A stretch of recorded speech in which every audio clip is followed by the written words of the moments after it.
Welcome to the Dr. April Jasper Show, relevant conversations for business owners of today. Hi, everyone. Welcome to the Dr. April Jasper Show. We are at the Florida Optometric Association. It is really loud out there, but I think they can hear us just fine. Hopefully. But I'm here with one of my good friends, Dr. Kandace Haines. And, we've known each other. How long has it been? It's been since I was a student, so. Oh, that's right. I remember going to Nova. Yes, to come speak to our practice management group. I was the president. Goodness. Wow. A trip down memory lane. That was probably 2009, 2010.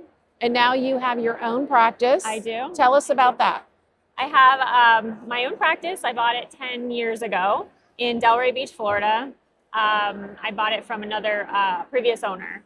So I was able to make it my own, and it's been great. I've had it 10 years now. I can't even believe we just celebrated our anniversary.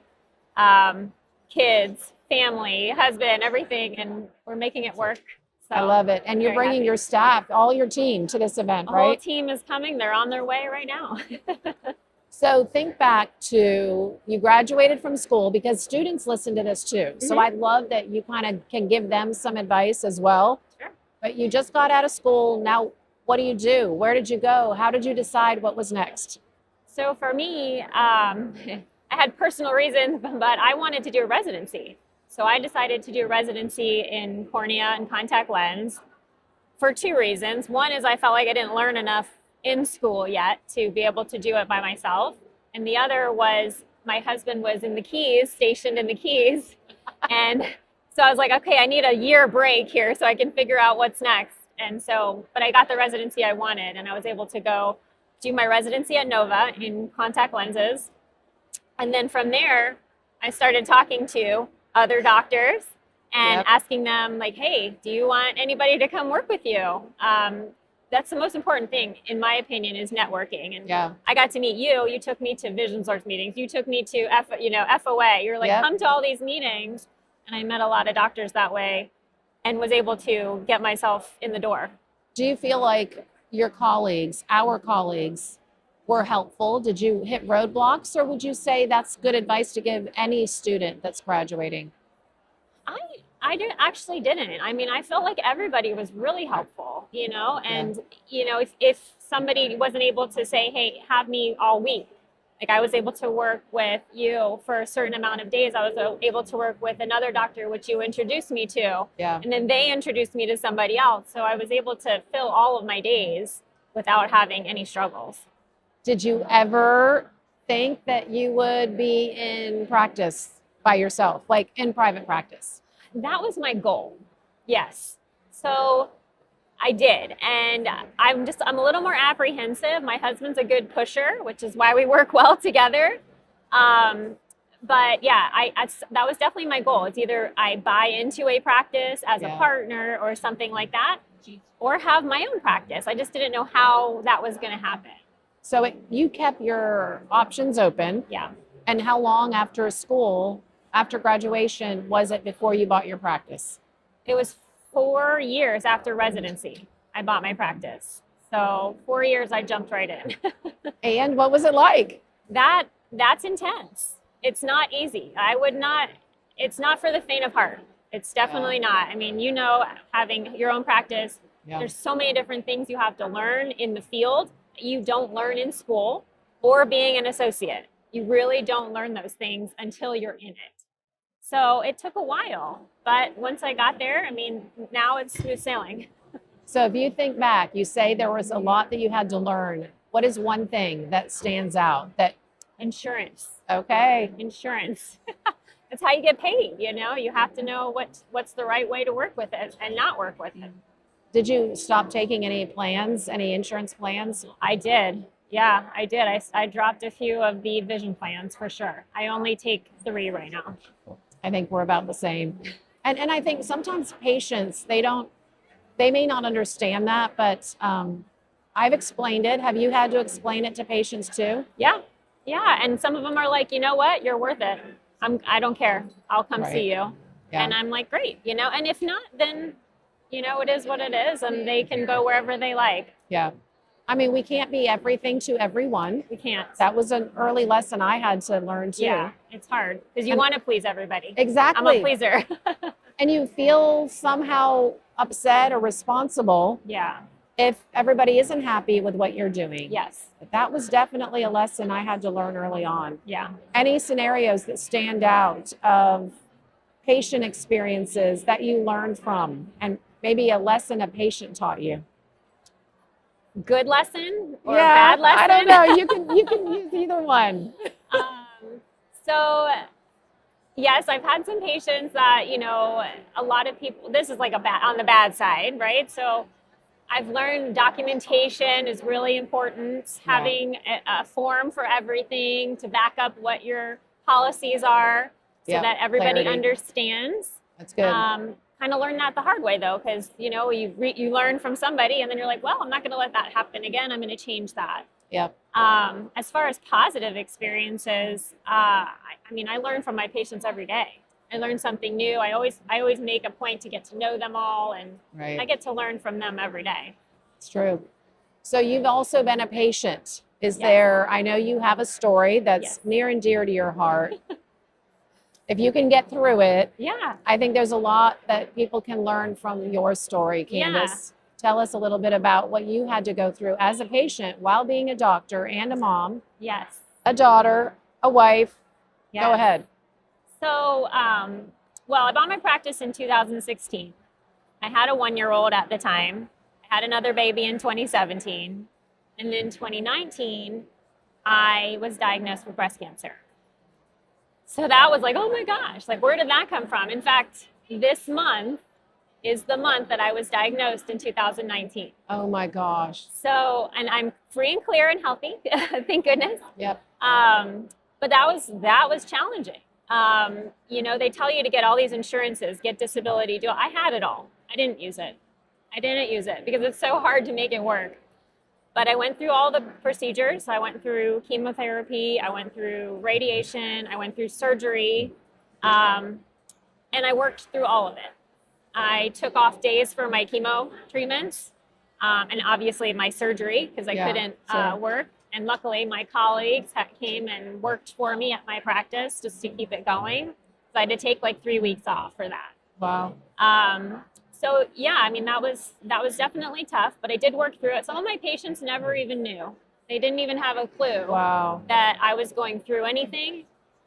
For me, it was really important to have control over the situation. And my thought process was, okay, let's get to the next. Let's finish this. Let's get to the next. And that's basically how I got through it.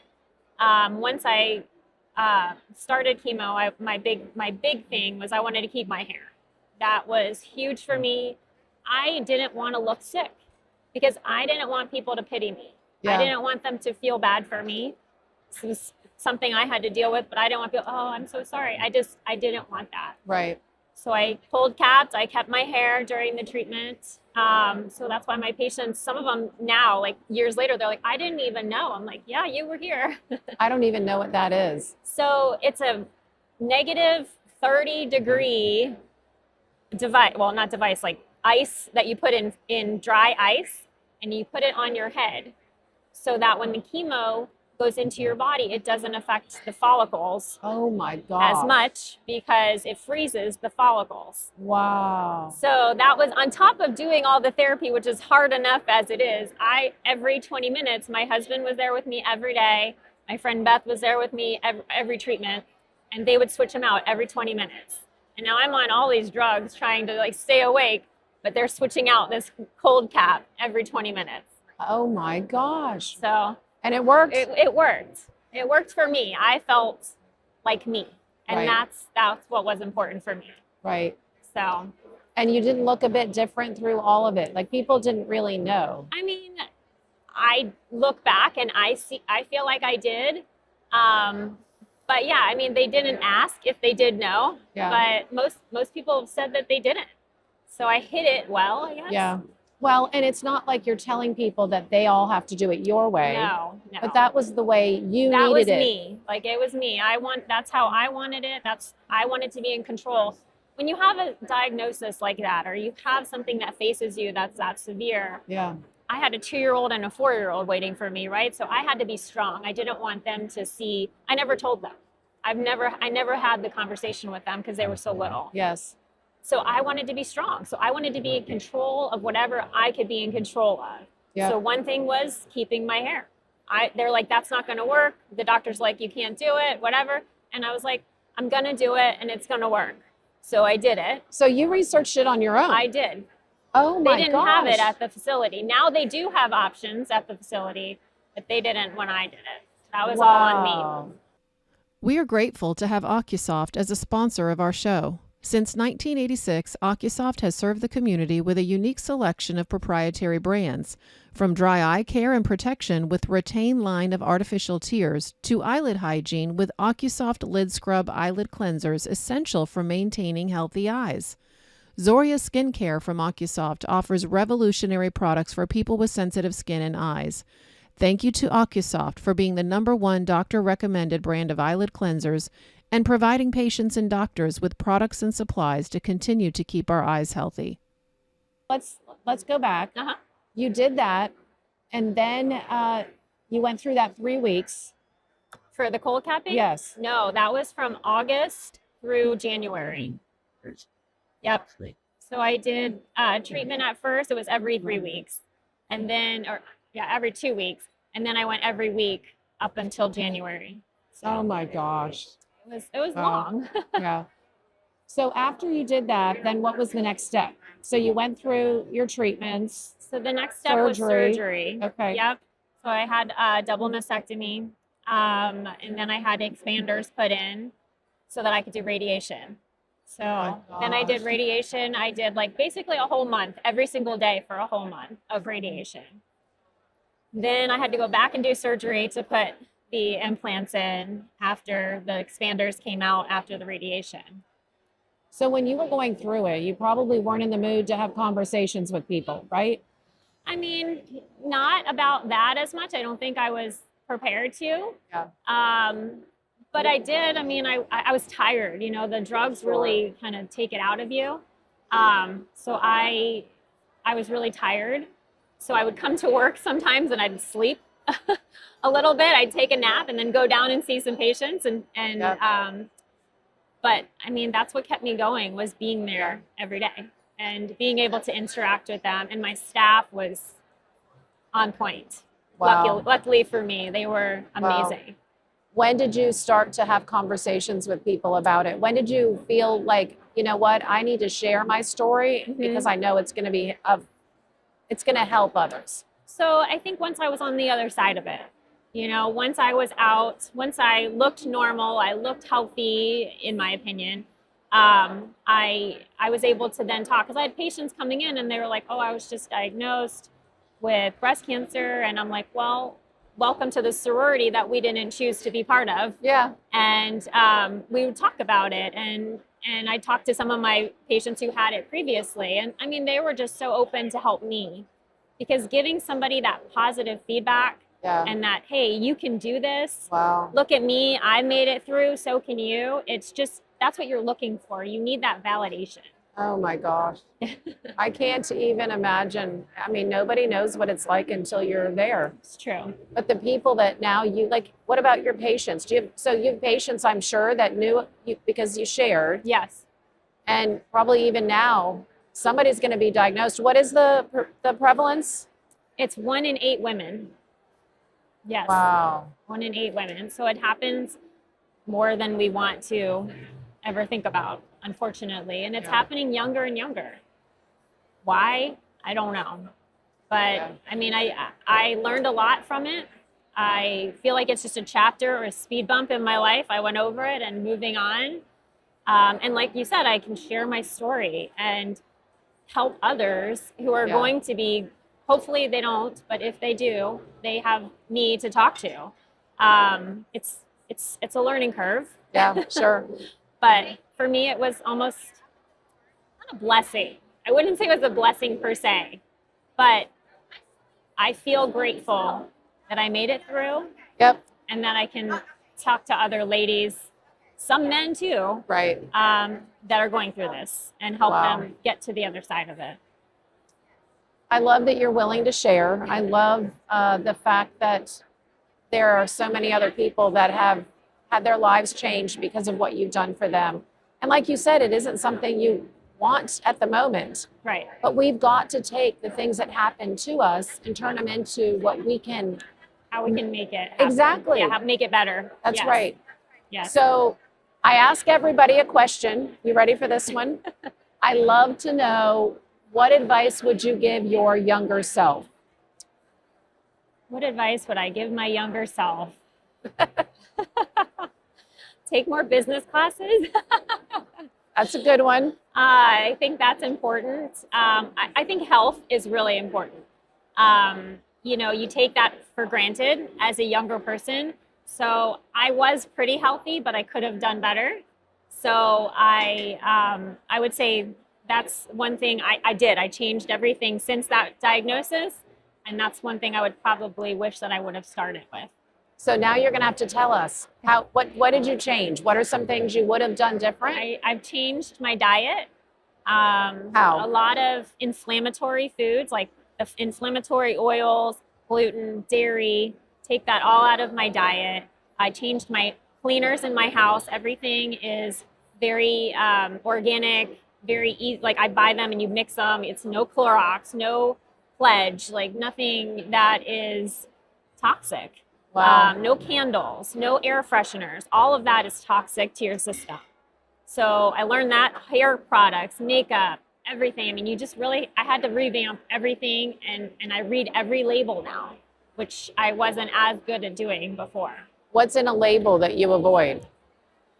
Carrageen. If you look at sunscreens, they have like oxybenzo. It's carcinogenic. So everything sunscreen is all mineral for me. Yeah. Everything is just really, really, I try to be as clean as possible. I love that advice too. And it really is true. I have another friend who's gone through some very similar things and has a book that should be coming out soon about Great. how you have to make these changes in your diet. Yep. So I'm going to learn from that as well. I appreciate you, Kandace. Yes. You have been amazing. You've been such an inspiration to Thank you. So have you. so many of us. And it's good that we can help each other, Yes, right? absolutely. Always. Thank you for being here. And I know for all of you, it's great to hear another person's story, perspective, and the lessons that you've learned. Yeah. This will be an encouragement to somebody as well. I hope it is. I hope it is. Thank you.